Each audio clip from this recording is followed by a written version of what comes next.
పాపన పోలేదు, 10 ఏళ్ళ కాలయాపన చేసిండ్రు. 10 ఏళ్ళు గడిపి ఈరోజు వాళ్ళు గద్దె దిగిన సందర్భం ఉన్నది. రేవంత్ రెడ్డి గారు ప్రభుత్వం ఏర్పడే ముందు వాళ్ళ మేనిఫెస్టోలో కూడా జర్నలిస్టుల సమస్యలన్నింటినీ మేము పరిష్కరిస్తామని చెప్పేసి అన్నారు. అదేవిధంగా మేము వారిని డిమాండ్ చేస్తా ఉన్నాం. ఐజేపీ పక్షాన జర్నలిస్టుల ప్రధాన సమస్యలు ఏవైతే ఉన్నాయో వాటన్నిటిని పరిష్కరించాలని, జర్నలిస్టుల పిల్లలకు ఉచిత విద్య కల్పించాలని, జర్నలిస్టులకు ఆరోగ్య భద్రత కల్పించాలని, జర్నలిస్టులకు ముందుగా ఇళ్ల స్థలాలను ఇచ్చి ఇందిరమ్మ ఇల్లులు కట్టించి జర్నలిస్టులని ఒక ఇంటి వాళ్ళని చేయాల్సిన బాధ్యత ప్రభుత్వంపై ఉందని మేము గుర్తు చేస్తా ఉన్నాం. జర్నలిస్టుల ఐక్యత, జర్నలిస్టుల ఐక్యత.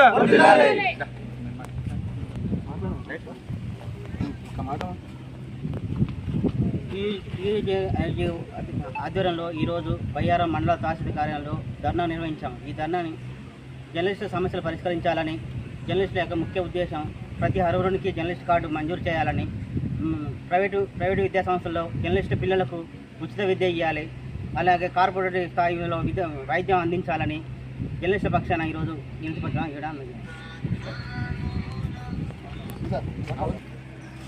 ఈరోజు ఏజెన్సీ ప్రాంతంలోని బయ్యారం మండలానికి టీయూడబ్ల్యూజే ఐజేయు జిల్లా మెంబర్సు, అదేవిధంగా మన పక్కన ఉన్నటువంటి గార్లా నుంచి మన యూనియన్ సభ్యులు కొంతమంది రావడం జరిగింది. ఈ ఇళ్ల స్థలాల గురించి, అదేవిధంగా జర్నలిస్టులు ఎదుర్కొంటున్నటువంటి వివిధ రకాలైనటువంటి సమస్యలపైన అన్ని ఏజెన్సీ మండలాల్లో కూడా ఎంఆర్ఓ గారులకు వినతిపత్రం ఇవ్వడం జరిగింది. అదేలో భాగంగానే ఈరోజు బయ్యారం మండలంలోని ఎంఆర్ఓ గారికి జర్నలిస్టులు ఎదుర్కొంటున్నటువంటి వివిధ రకాలైన సమస్యలు, ఇళ్ల స్థలాలు కావచ్చు, విద్యా వ్యవస్థలో ఉన్నటువంటి పిల్లలకు ఫీజుకు సంబంధించినటువంటి కన్సెషన్ కానీ, లేకపోతే మిగతా రకాలైనటువంటి ఆరోగ్య అన్ని రకాలైనటువంటి విషయాలపైన ప్రభుత్వం ఇంతకుముందు చెప్పినట్టుగా 10 సంవత్సరాల ఉద్యమ కాలంలో ఉన్నటువంటి కొన్ని నెలలైంది. ఈ గవర్నమెంట్లో కూడా ఆల్రెడీ అన్ని రకాలైనటువంటి వసతులు, మీ సౌకర్యాలను, జర్నలిస్టులకు ఉన్నటువంటి అన్ని సమస్యలను పరిష్కారం చేస్తామని వాళ్ళ యొక్క మేనిఫెస్టోలో ఏర్పాటు చేసుకున్నారు.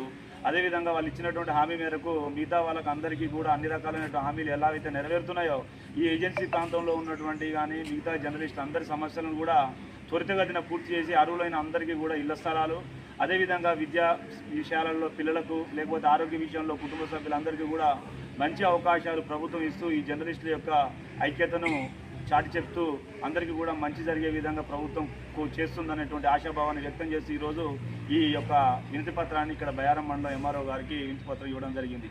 టీయూడబ్ల్యూజే ఐక్యత, టీయూడబ్ల్యూజే ఐక్యత.